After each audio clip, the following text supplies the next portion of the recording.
En este vídeo repasaremos algunos conceptos de la financiación de la empresa. Veremos la estructura económico-financiera de la empresa.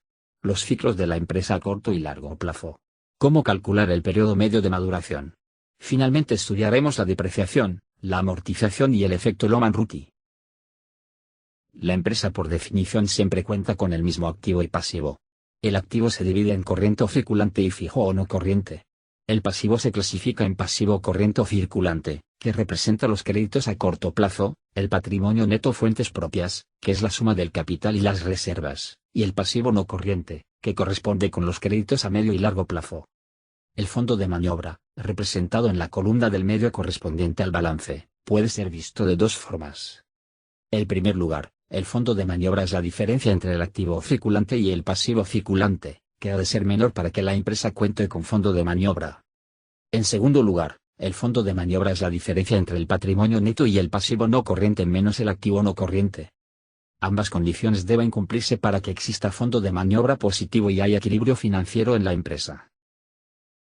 A continuación repasamos el ciclo a largo plazo y el ciclo a corto plazo. El ciclo a largo plazo es el tiempo en el que se renuevan los elementos amortizables del activo fijo. En el caso de una heladería, cada cierto tiempo hay que cambiar las mesas, las sillas, el expositor, el letrero de la entrada y las máquinas de hacer helado. El periodo medio de renovación se obtiene promediando cada periodo de renovación de los diferentes activos.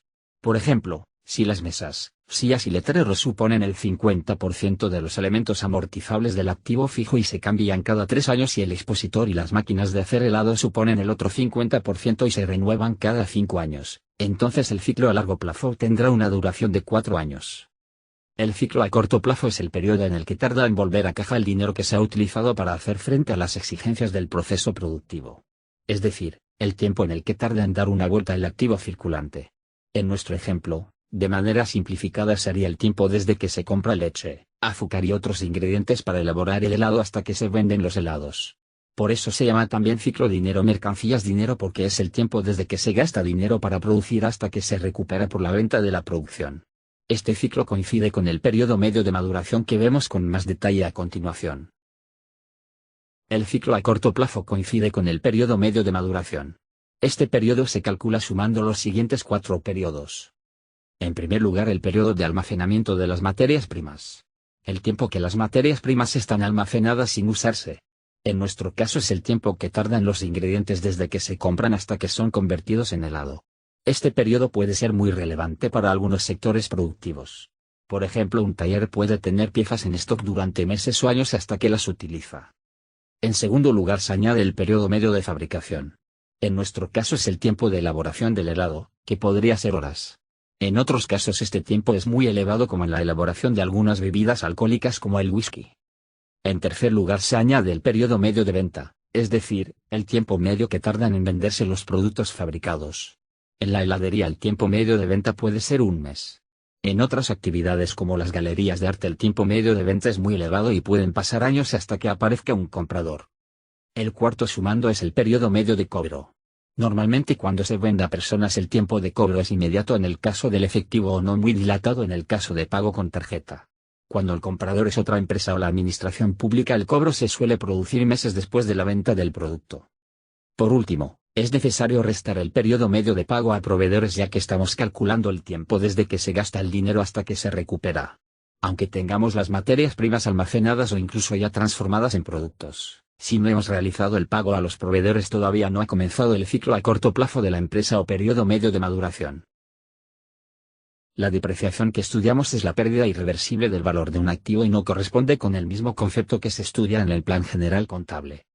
Los activos pierden valor según se utilizan y según transcurre el tiempo. Solo hablamos de depreciación para aquellos activos que no se consumen totalmente en el proceso productivo como las materias primas y aquellos que se utilizan durante más de un ejercicio económico. El valor estimado de la depreciación se considera un coste de producción. Para compensar este coste de la producción se crea un fondo por el importe para que al llevar un activo al fin de su vida útil se disponga de los recursos suficientes para su reposición. Hay 4 causas principales de depreciación. En primer lugar, la depreciación física. Según pasa el tiempo los activos fijos se deterioran aunque no se utilicen. Por ejemplo, el letrero de la heladería se decolora por el sol.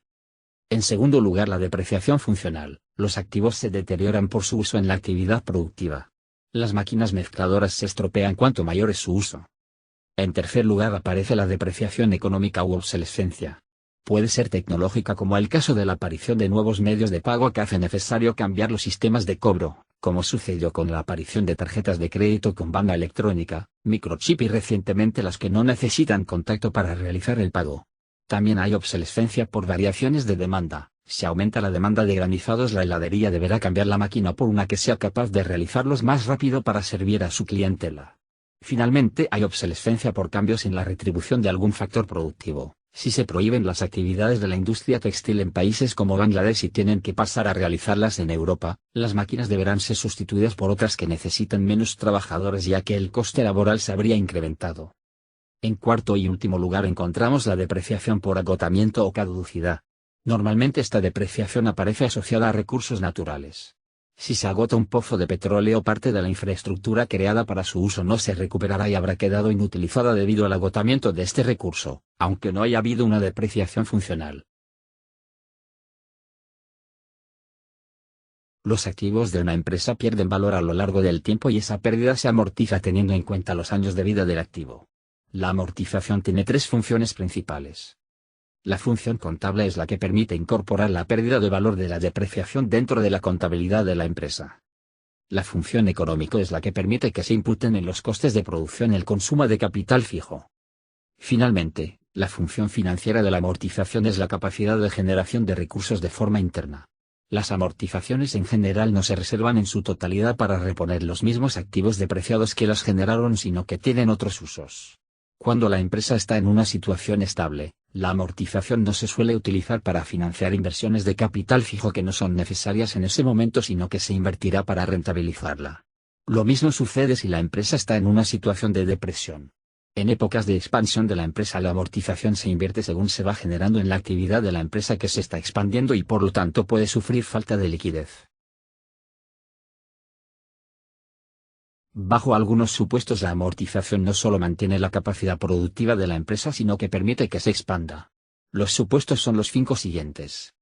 En primer lugar, que la empresa esté en crecimiento y necesite aumentar el uso de bienes de equipo.